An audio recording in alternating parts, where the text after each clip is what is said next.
I mean, for me, what's been the most interesting thing, especially over the past year, is just the very, rapid acceleration into digital and really taking, I think we're finally at a place where we're taking that digital first approach. We've been talking about it for years.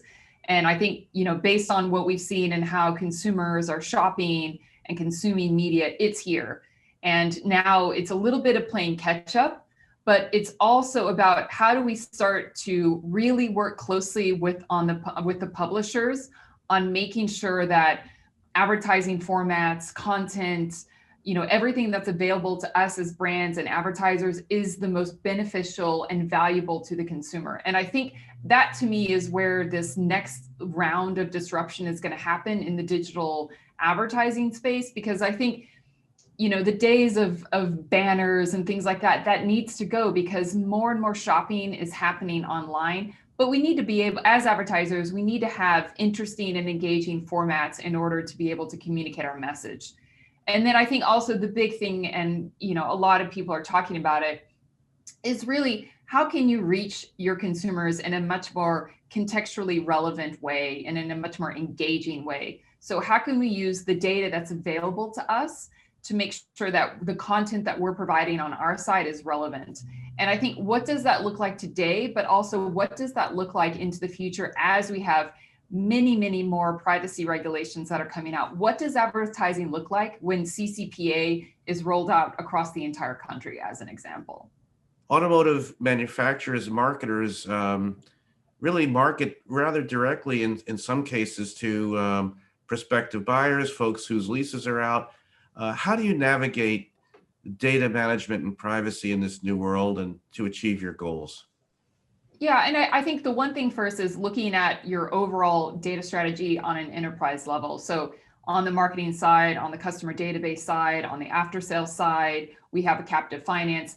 How do you make sure that we're looking at that across the entire enterprise? So I think there's that piece of it. I think, making sure that you're following, the laws and regulations, that is a given. And then it's more about how do you make sure that you're able to leverage the data that is available based on what you're able to access, and then serve up relevant communications. I think what's interesting for automotive manufacturers is that in the case of Nissan, we have 20 different models. And where I see that there is a lot of opportunity is making sure that we are targeting different models to consumers that are in market for that specific segment. As an example, if you are, a new family, you're probably looking for more safety technology, you're probably looking for more capability, more room. A vehicle like the Rogue is perfect. So we need to be making sure that we're targeting those new families. If they've given us all the signals that that's what they're interested in, make sure that we're advertising and targeting them with Rogue communications. So that's contextually relevant, not a GTR, as an example. And I think that to me is what the opportunity is. And then I think it's also understanding when people are in market for cars. At any given time, you're only going to have about 10% of the population is in market to buy a car within the next 30 to 60 days. And so we need to be able to stagger our communications to make sure that, when people are actually in market ready to buy, that we have, kind of messaging that is going to be able to help them respond and take quicker calls to action and increase that purchase consideration set. But if you're 6 months out from shopping, that's going to be a very different message. It's going to be a lot more about romancing the brand, romancing the product, and then helping people as they get closer and closer to purchasing. And I think, to me, as we get into, a much more privacy focused environment, how do you continue to do that with the data that you have available? And Allyson, I wanted to ask, what has happened in terms of actually e-commerce and auto marketing, and what you guys have been doing, and the impact of the pandemic, and perhaps what it might mean for the future? Yeah, so this has been a huge area of disruption in the automotive industry. And I have to say, on the Nissan side, we took initiatives that were probably 6 months to almost a year out in the e-commerce space and really accelerated that and got some of them into market within 2 to 4 weeks once the pandemic hit. What we saw is that we saw that consumers, there was so much activity that was happening online. All of that process and what we would call kicking the tires, all of that really started to take place digitally as there were lockdowns. In many cases, dealerships were closed due to state regulations.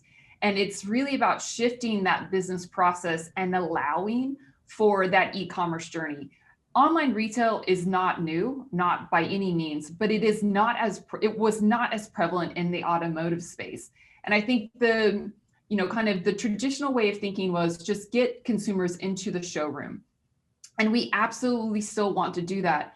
But there are going to be consumers that don't want to go into a showroom. They're going to want to do all of that activity digitally. And that's because they're digital natives. When you think about Gen Z, when you think about how they've been engaging with brands, all of that is happening digitally. And I think what's really interesting and what I am excited about is that we are now building journeys based on how consumers want to shop, not necessarily a top down from the manufacturer, which is like what I think is really interesting. For Nissan, we started Nissan at Home, which is our e-commerce initiative. So you can do a completely start to finish, that can all happen online now. You can actually purchase and transact with the vehicle. The number of consumers that are going to be doing that from beginning to end, it's small right now, but we're building towards the future. And again, we're building based on how consumers want to shop.